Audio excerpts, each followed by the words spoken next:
Hi everyone, and welcome to Sports Watch. If you like the content, please press the bell icon for further notifications and like, share, and subscribe to the channel. Reinier de Ridder just put an end to the hype job that is Bo Nickal. Many people, including some deluded MMA analysts, are calling it an upset. Nothing can be further from the truth than that. These outlets and some former fighters who are cozy with Bo often mislead the fans into believing that he's a great fighter when he's clearly not. He's a decorated wrestler, but the game he's playing isn't wrestling, it's mixed martial arts. So they end up absolutely shunning Nickal's opponents and hyping him. Commentators and analysts are supposed to be neutral, but they are so biased nowadays that it sounds disgusting. People like Daniel Cormier and Joe Rogan are some of the biggest culprits. They have their own favorites, and when they are calling fights, it becomes exceedingly difficult for them to stay neutral. So the average MMA fan is often misguided by their false predictions. Brendan Schaub, a former MMA fighter turned analyst, is notorious for his favoritism and wrong picks. He famously picked Conor McGregor to beat Floyd Mayweather in a boxing match. About this matchup, Shaw was at his deluded best, calling Nickal as the last great American hope of becoming a world champion. He said that his wrestling was so high level that he absolutely expects him to mollywhop RDR. Those were his exact words. Wrestling always triumphs over jiu-jitsu.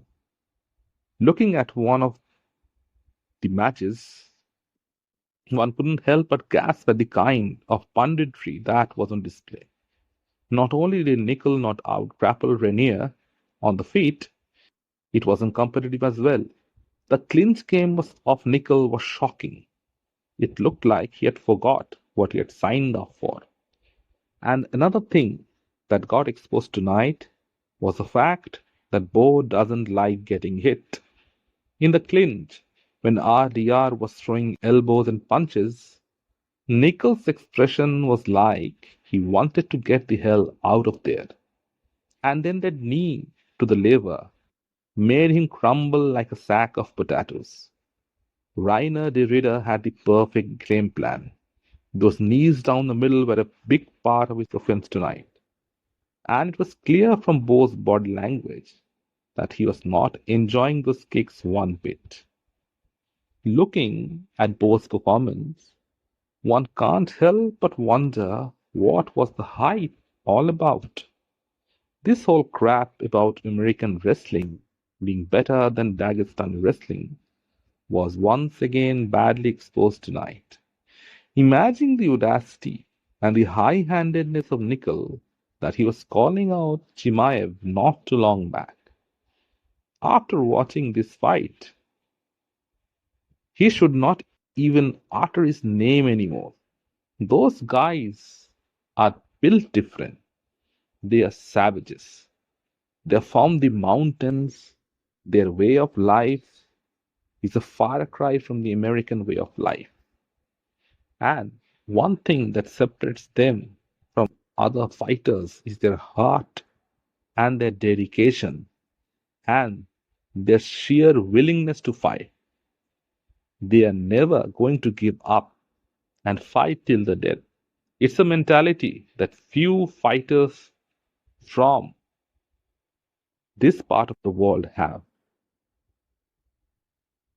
After tonight, if Chimaev were to get in the octagon with Nickel at any time in the future, there should be no doubt in anyone's minds that he would absolutely tear him to pieces. Who has Nickel beat in MMA thus far to even be considered as a great prospect? The answer is nobody. He barely scrapped his way to a decision win over Paul Craig, and if Craig had been a little more adventurous, then the result could have been very well different. It's a good thing that the hype train got derailed.